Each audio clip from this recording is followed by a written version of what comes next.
We're very glad to have in the studio with us today Professor Mabrouk Derbash, formerly of the University of Tripoli, and now, like many Libyan intellectuals and thinkers, in exile in Europe.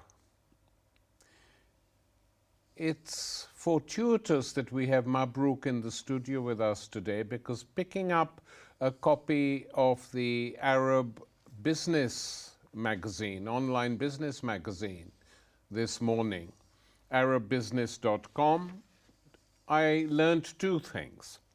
One, that Libya's largest oil field was shut down by gunmen last week, Al-Sharara oil field, which produces 340,000 barrels a day. In other words, the turmoil, confusion, and chaos that has existed in Libya since NATO went in and got rid of Muammar Gadaffi still continues. Another look at the magazine, and I saw the headlines of other articles. Just to read them will give you an idea of what is going on. Libyan army urges residents of Benghazi port area to evacuate. Libya very close to the point of no return, UN envoy warns. More heavy fighting in Libya's Benghazi sees death toll rise to 130. OPEC oil supply jumps to highest in almost 2 years. Libyan Prime Minister accuses Qatar of sending planes with weapons to Tripoli. Libyan oil exports continue despite violence. Libya in crisis, etc., etc., etc.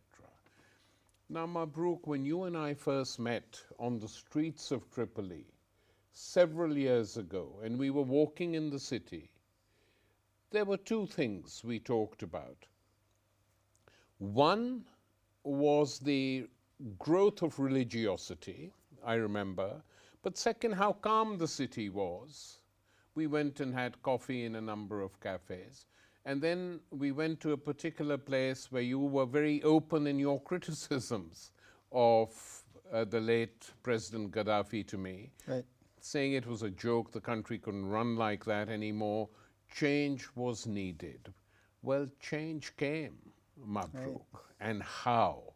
So now looking back on it, it's 3 years since the NATO took Libya with its allies. What happened? Yeah, as I remember that conversation very well. The Gaddafi personality was ruling the nation. There were so many problems. Libya was a semi-failed state, basically. There was a peace in the neighborhood. Libya, people were, going to schools and going to their jobs and going about their own business in a peaceful way. But the government was not functioning in a way that it's needed. And a rich oil country did not look like a rich oil country. It has all the resources to be a superpower. I mean, superpower comparatively with the nations around it. It has a small population. It has a high growth, and the oil was at its highest prices for many decades. So there was a lot of money being stored somewhere and it's not being used, and that shows mismanagement of wealth, basically. And mismanagement of wealth could be based on stupidity or based on corruption. So one of the two things. And it had both of those things in Libya. So there was a need for change for many other reasons. There was tribal issues in Libya. Gaddafi's family was ruling. So that created a little bit of friction in the Libyan society as well, and it became more obvious and obvious every day, especially after the sons of Gaddafi took over a few things, unofficially, by the way. So change was in the horizon. It doesn't matter how good Gaddafi is, he was there for too long.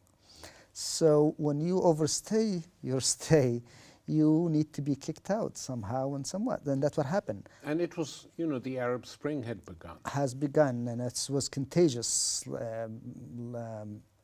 Tunisia coughed, Libya got a cold, and went to Egypt, just between Libya and Tunisia. So something has to happen. You know, all the countries around you were revolting, so you have to revolt as well. The revolution was organic, but it got stolen very quickly. NATO got involved, so they brought the opposition, the Libyan opposition, who was living in Virginia in the CIA and was living in London here, and they were getting all the aid. So Western governments and Western agency needed to really get their money back now. They've been nurturing all these, you know, agents and their puppets for so long, so they need to place them in the government so they can guarantee a friendly government in Libya, friendly in many ways. So that's when the problem happened. These guys were not natural leaders, they were not revolutionary leaders, they were not part of Libya, they have not lived in Libya for over 40 years, they didn't know what Libya is, they didn't know how the situation works, and they had no loyalty to Libya. Before we move on, Gaddafi would have had some reason to feel aggrieved at what the West did to him, because once they brought him out of the cold and embraced him, Right. he was with Tony Blair, went as British Prime Minister, visited him in his tent. He was invited to Italy. He set up his tent in the heart of Rome. Then he went to France and, according to reports in the French media and elsewhere, gave Sarkozy a lot of money for his re-election campaign, gave money to the London School of Economics, not just to give his son a PhD, but also to help the LSE. Whether he gave any money to Tony Blair, we don't know, indirectly. He did, yeah. But he probably did. Wouldn't surprise me at all, because Blair is one of the greediest leaders of that period. And so suddenly all these people he's been funding and helping turn against him, threaten him, and finally NATO carries out 7 months of bombing on Libya, in which tens of thousands of people are killed, destroyed cities, and now we have this complete mess. And then they imagine they're going to introduce some form of democracy.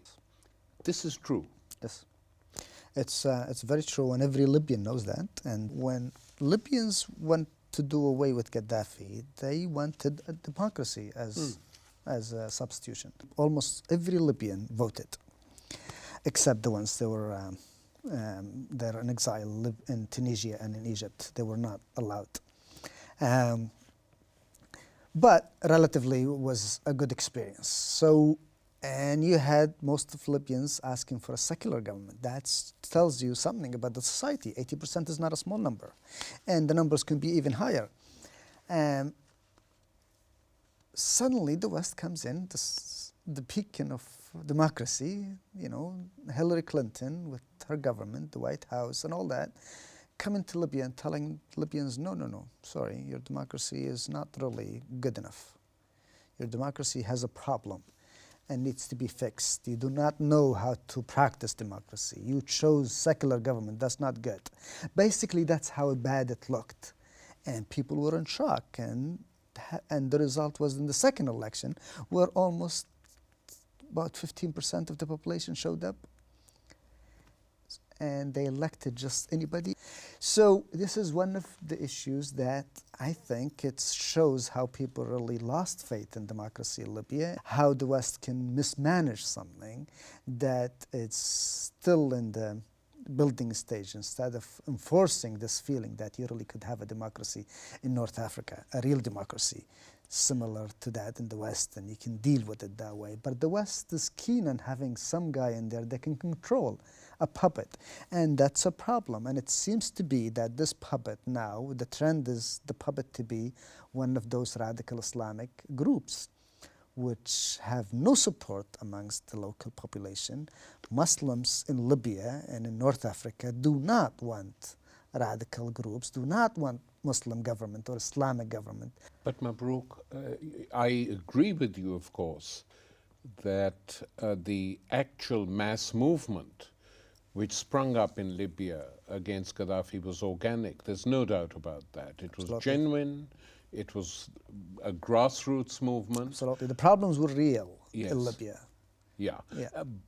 But in order to actually get rid of Gaddafi, you needed a 7-month bombing campaign Right. by NATO and Operation Mermaid Dawn, Right. which was French and British Right. troops, commandos, and Qatari ground forces, Absolutely. without whom Tripoli wouldn't have fallen. Absolutely. The revolution started in Benghazi and moved on into other cities until the 20th of February was in Tripoli, where the whole Tripolian people moved and just came out in the streets.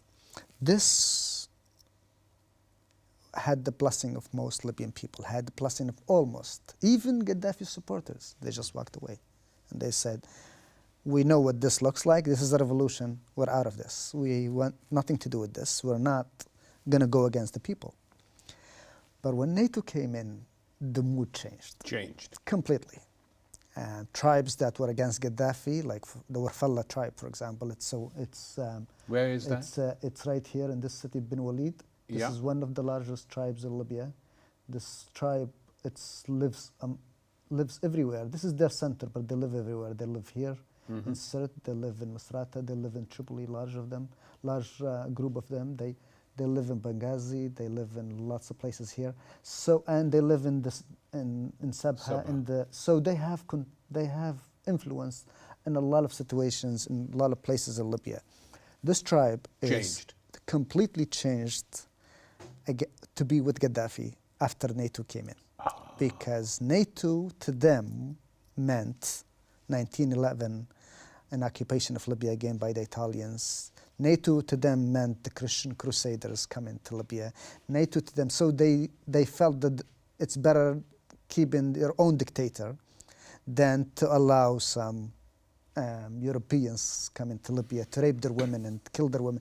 1911 is still fresh in Libya. The Italians killed and massacred so many Libyans, which is not very well known. So they didn't want somebody from outside, even though they didn't like Gaddafi, but they say the dog you know is better than the one you don't. Yes. And your own dog is, your own dictator basically is better than the invaders. So for some reason, the mood changed in Libya and everybody wanted to fight defending Libya, and it, conveniently enough, was the same position as Gaddafi. That's why the campaign took 8 months. So this is the point. This is what happened. This is what the focal point. The mood changed completely, and at that point, Gaddafi became a hero. And Mabruk, who organized the killing of Gaddafi then, the brutal way in which he was killed? Yeah, well, Gaddafi, according to the information we have today, he went to where he was born, in Sirte. That's near his own tribe? Yes. His tribe is the Gaddafi tribe, lives in Sirte and lives in Sabha. And this tribe is, it's a small tribe, so he stayed there. Most of the people in Sirte, there are many tribes in there. The Gaddafi tribe, the Warfalla tribe, I just mentioned, Farjan. There are many other tribes that are very important, but they were all loyal to Gaddafi. Not Gaddafi, but as I mentioned, they were all anti-NATO basically, and this is the term I would like to use. Anti-NATO, it just happens to be the same as Gaddafi's position. So all these people protected him here until the last moment. The information came out that the French and NATO figure out where he is, and they bomb his when he fled Sirte, when NATO forces and revolutionary troops came in there. He fled Sirte, and they captured him between Sirte and Misrata, which is right here. So they capture him somewhere in here, and they hand him over to the revolutionary troops from Misrata, and under very ambiguous circumstances, he was shot in the head. And information came out after that, of course, as well, is that Gaddafi was shot by French intelligence service officers who were on the ground, and they just want to get rid of him. And it was very understood by Libyans that Gaddafi had too many secrets against Sarkozy and Western powers that they wanted to get rid of him as a person. And it would have been just and would have been in everybody's interest that Gaddafi goes in front of a court and answers to the questions. And if he was really a dictator or murderer or whatever, have something like the Saddam Hussein, But I think the French were not interested in having a saga that goes on for 2-3 years that shows at the end that Gaddafi is much better than the replacement. The French intelligence service made a very quick decision, and they had so much power on the revolutionary troops at the time, and they just assassinated him. And how do you explain that in the 3 years since the changeover took place, there is still total chaos? Absolutely. And I mean, Mabrouk, just on a personal level, the streets you and I walk down in Tripoli, they are not there now? Right. Well, they are there, but now they look different. I mean, the area where we were walking, now is anti-radical Islamic groups. So now street fights in there amongst Each other? Yeah, the young kids and the neighbors have their own guns. We have fights between local residents of neighborhoods against the supposed government, de facto government in Libya, which is Al-Qaeda, of Tripoli, Al-Qaeda, because they have now different governments. You have a government in the eastern of Libya and you have a government in western. Just show the regions then. Yeah, so you have a government now in Tripoli here. This is an Al-Qaeda government? This is Al-Qaeda and Islamic Brotherhood that has connection to this city, which is Misrata, which is the capital of the Islamic Brotherhood. This is where they have their supporters in there. So this government is not recognized by the West or the world. It has all the resources and it's there in the ground, and has all the militias, the Al-Qaeda militias, the Warfala tribe, which was against Gaddafi, supported him, is a problem for Al-Qaeda and still the resistance. So you have a parliament that is finished, but it's still working, it's still getting paid. But I was told that the parliament is now on a ship somewhere. Now you have two parliaments. One is more legitimate than the other one. The one in Tripoli? Is not legitimate. Is not legitimate. Is finished, is expired, but it's still working. Does not want to give up power. And the one on a ship? Is on a ship and in Tobruk. It's the legitimate one now, and it's been just because this finished its term and this took over, and instead of going to Tripoli to sit in the same place and to go and they were not allowed by Al-Qaeda to go in there because Al-Qaeda, which is the Islamic Brotherhood as well, lost almost all their seats they had before. The 20% I mentioned, they're not 20% anymore, went down to 5 to 7%. So they knew that they have no future in Libya, only if they use their guns, and that's what they did. So they hijacked Tripoli. They asked the parliament to come to Tripoli, the new parliament, so they can kill them or do something to them. So they did not want to go. They were scared for their lives. So they stayed in Tobruk, which is relatively safe haven for them. And it's some of it, part of this is controlled by the army, whatever it's left of the Libyan army, the one was before during Gaddafi's government. So yeah, so you have a government here that it's a parliament government, it's a new parliament, which is legitimate, everybody recognized, but you have a de facto government which is in Tripoli here. In Tripoli. And then in Darna you have an ISIS? And Darna you have newly ISIS Imaras, which is a new state that swore allegiance just a few weeks ago to ISIS in Iraq. So Darna is actually not Libya anymore, just geographically. It's actually part of an Islamic state, ISIS. The English term is ISIS, Islamic State, but it's not really. The Arabics call it Daesh. Yeah, Daesh means what? Daesh, that's what it means. The new state of Iraq and Syria. And Syria. And this is the term it's used. The Western world uses the word ISIS. It's just convenient, and it's not really. Arabs and Muslims do not use that term, so they use Daesh. Daesh. And this Darna now belongs to Daesh, which is ISIS, and it's completely out of. So let's summarize. Out of control. 3 years after NATO. Yeah, 3 years Britain and France took the country. We have Al-Qaeda de facto ruling Tripoli. Right. We have a Daesh stroke ISIS headquarters in Darna, Right. and we have another parliament in Tobruk. Exactly. And we have an expired parliament in Tripoli as well. Yeah. And we have Islamic Brotherhood that is controlled and run by Turkey, you know, the Turkish Erdogan. It's almost like a joke. Erdogan. It's a disaster. And it's run and supported by Qatar as well. Qatar is the country that wants to take a lead, to be an important player in the Arabic world. And To they rival the Saudis a bit and Egypt? There is no rival. I mean, they use the Islamic Brotherhood to control Egypt, not rival anybody else. But now Egypt has got rid of, in a very dramatic way, got rid of the Islamic Brotherhood. Qatar has a problem even with Saudi Arabia and Emirate. So Qatar is actually now estranged to all Arabic nations and has a problem with the Libyans, of course, is very obvious, but has a huge problem with Egypt. Almost there's no diplomatic relations between them. Has a problem with the Gulf countries, such as Saudi Arabia and Emirate, which is two superpowers. Has a problem with Bahrain, and its problem is well known against Syria and Iraq. So it's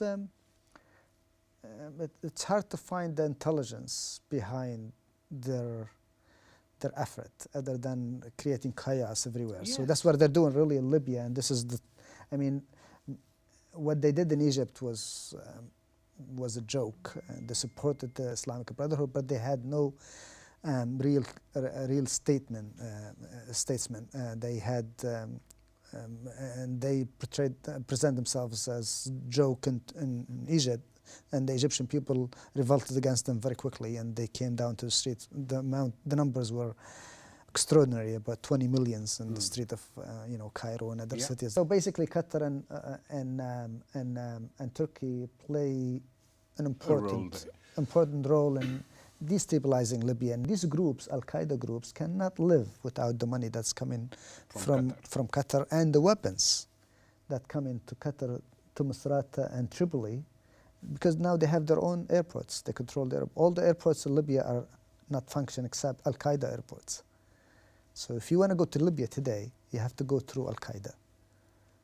You're screened by Al-Qaeda. So they control everybody who's coming in. And the new information coming just this week that there are people from ISIS coming from Iraq and Syria to Libya to fight, to be part of the fight. Because Libya to them now, it's a very good place to build a base, you know. But Mabruk, how do the United States justify this? Most Libyans intellectuals have a problem with this because they have faith in the United States. I mean, it doesn't make sense for the United States to have a foreign policy that supports Islamic Brotherhoods in Libya, because it's always been United States policy, and Britain as well, that they rely heavily on their ambassadors and their intelligence service. Libya is not very important to the United States, maybe important to England and the Europeans, but the United States is nothing. They get 5% of the oil from there. 5% of Libyan oil goes to the United States. So it can be replaced by any country. That's why the Libyan file is not really, it's way in the back there. So this is my interpretation, that whatever the American ambassador says about Libya goes. But Mabruk, in reality, if we are being brutally honest,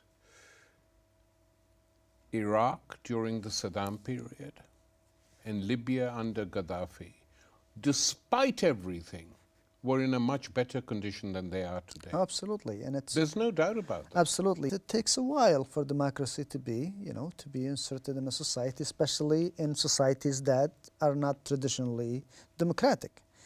And this argument is completely false, because democracy is almost like a natural thing. Freedom and liberty is a natural thing in the human behavior. To be free, it's completely natural. When you are allowed to be free, you become free. Like, look at Iraq since 1991, now until today, you have it's a disaster. It's like you go back to square one. Now Obama is sending troops again to fight ISIS that they themselves helped created. to create. Yes. So, and they're not shy about the fact that, I mean, they keep lying to people that this is a problem for us, but this is your problem. You created, ISIS is killing 90% of the people it's killing are Muslims. ISIS is a problem for Muslims in the Arabic society. It's a much bigger problem than for the Americans. Muslims. And yes. It's been used in the West and been used in America, North America, as being the Islamic terrorism. And I mean, Muslim people are paying the price for that, and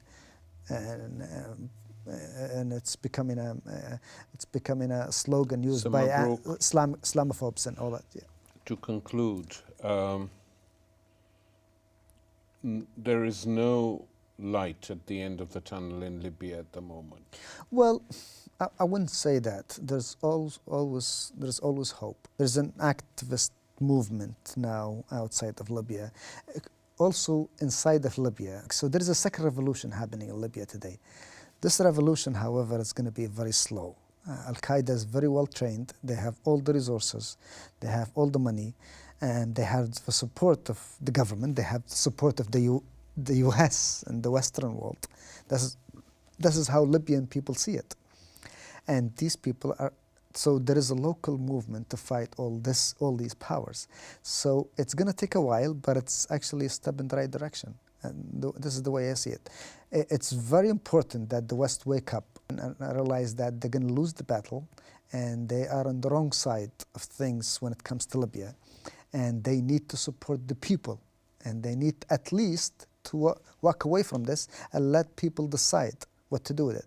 They cannot keep on helping Qatar and Erdogan, Turkey Erdogan, and the Islamic Brotherhood to flourish in Libya and to continue making people's life miserable and be a problem for democracy and people being a problem for liberty. People are very hungry for liberty in Libya. I mean, they have not lived through a democratic government ever. The Gadaffi regime it's a military regime, basically. Gadaffi was just on top of it. Yeah. So was a dictatorship, was a soft dictatorship. Nevertheless, it's a dictatorship. So in the quest for a real democracy, something similar to what's happening in the West, it's not perfect. No government is perfect, but at least there is room for advancement. There is room for people can say whatever they want. They can choose their leaders. They can the right person can be in the right place. There is no corruption, or less corruption. So don't say no, because the level of corruption in Europe now is reaching a very high level. Absolutely. Yeah. But I mean, like you. That's why I said, you know, it's everything is in relative terms. We need a society where children can go to school without being told no. We need the society where women can go to work without being told no, you cannot. You're not allowed to work. Women can dress the way they want. We want a society where people can practice their religion without being having a problem. I mean, Libya is the Libyan people, or the Libyan is one of the society is very unique in the world. We have almost 0% Christians, for example, but in the capital, my city, Tripoli, we have 5 churches. We built 5 churches. Libyan Muslims built 5 churches in Libya just for foreigners. So when you come in, there's a Catholic church, Baptist church, Orthodox church, and 1 synagogue, by the way. So people can, and other 2 churches being built recently in the last 10 years, just so can workers and visitors to Libya can go and practice. By the way, these churches are not funded by the Vatican or anybody else, funded by Libyan taxpayers. So this is the kind of society we have, and it's a very moderate Muslim society. So it's very natural for this society to really do away with radicalism. Islamic Brotherhood it's a very foreign concept to Libya, and it's not being embraced by Libyans. So I do see something, but it's going to be a slow, and it's going to be painful, and I hope the West take this chance to really either stay away or support. They won't support. Right. I know. And they won't support, but the hope is that they stay away and let Libyan people determine their own future. Exactly. Mabruk, thank you very much. Thank you. You're welcome.